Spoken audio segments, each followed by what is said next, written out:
ওয়ালাইকুম আসসালাম। 2 বছর আগেও স্থানীয় বাজারে অলিগলিতে ভবঘুরের মতো ঘুরে ঘুরে মানুষের কাছ থেকে হাত পেতে খাবারের টাকা জোগাড় করত আনোয়ার। শীত গ্রীষ্ম বর্ষায় কখনো বাজারের গাছতলা, ফুটপাত বা দোকানের বারান্দায় ঘুমিয়ে রাত কাটাতো সে। দুষ্টু শিশুরা তাকে নিয়ে করত নানা ঠাট্টা তামাশা। চেহারা দিয়ে সুন্দর দেখা যাবে না তোমার কয়টা গুডিম খাইলে। পরনে ময়লা জামা কাপড়, গোসল নেই, তেল নেই, রুক্ষ সূক্ষ্ম চেহারার হতদরিদ্র পরিবারের এতিম আনোয়াররা 3 ভাই 1 বোন।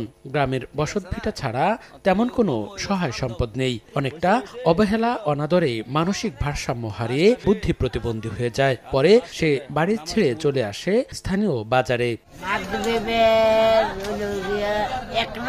তবে কিশোর আনোয়ারের সহজ সরল বাচনভঙ্গি এবং আচার আচরণে মুগ্ধ হয়ে তার প্রতি হাত বাড়িয়ে দিতেন বাজারের ছোট বড় সকল ব্যবসায়ী।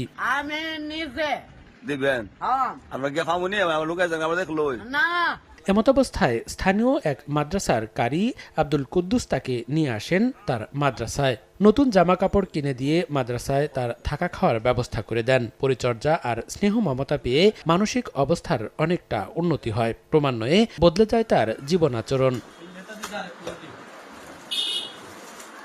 সম্প্রতি রিফাত আনোয়ার, তোতা মিয়া ও কারি আব্দুল কুদ্দুস সহ 6 জন চাঁদপুরের প্রবাসী ব্যবসায়ীর অর্থায়নে পবিত্র উমরাহ পালন করে এসেছেন। তার সরলতা ও সততার জন্য অনেকেই সামাজিক অনুষ্ঠানে বিয়ের দোয়া পড়াতে ডাকেন একসময়ের অবহেলিত সেই কিশোর আনোয়ারকে।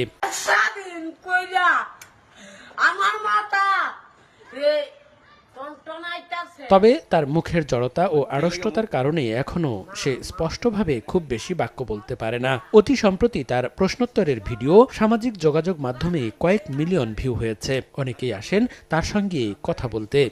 আগে কাপড় চোপড় আসিল না, পরে হুজুরে বানাই দিছে আমার কাপড় চোপড়।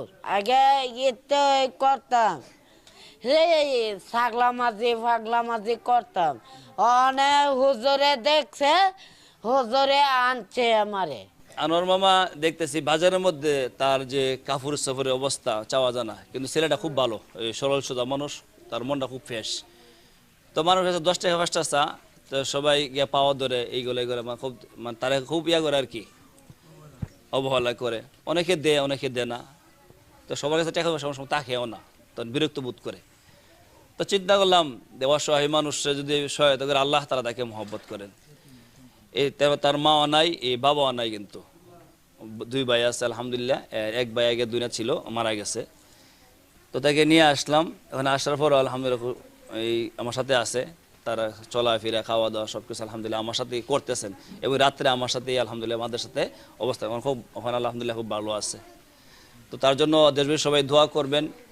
আর আলহামদুলিল্লাহ আমারও মনে খুব ইচ্ছা আমি মানুষের জন্য কিছু করব।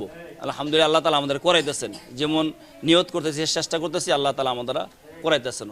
লাব্বাইক আল্লাহুম্মা লাব্বাইক। সুনামগঞ্জের জামালগঞ্জ উপজেলার কালীপুর গ্রামের মৃত সিদ্দিক আলী ও মৃত জোহরা বেগমের পুত্র বুদ্ধি প্রতিবন্ধী কিশোর আনোয়ার হোসেন। সময় সংবাদ, সুনামগঞ্জ। খাওয়াইছে, এটা আমার হাজার হাজার শুকরিয়া।